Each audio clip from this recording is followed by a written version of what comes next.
Receiving Entertainment present Bani da Zabi, a happier relationship that will exist without any confusion. Bani da Zabi, the act of wanting can help to set goals, put plans into action just to achieve goals. To idan ba za ka damu ba zan baka kyautan gida. Me? Da gaske? The evolution of relationship, there is a very fine line between loving life and being greedy for it. Bani da Zabi. Nai maka alƙawari. Maryam ta kace har abada. Alƙawarin cewa ni naki ne har abada. She always make him happy, but the love of money is the root of evil.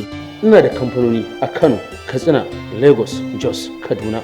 Ina da private jirgi waɗanda ake mun haya da su a Nigeria, Ghana, Cameroon, Chad. The truly terrifying love betrayal, precious, weakness, pedantry, confusion. Ba zai yi ba. Wannan mayaudarin azalin maci amana. Alhaji me yake faruwa ne, wai waye wannan ne?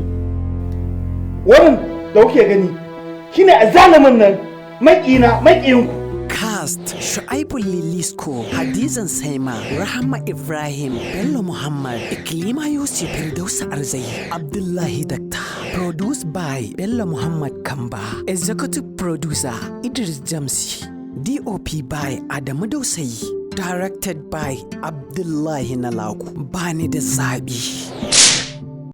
Ba komai. Amma dai akwai wani hanzari ba gudu ba.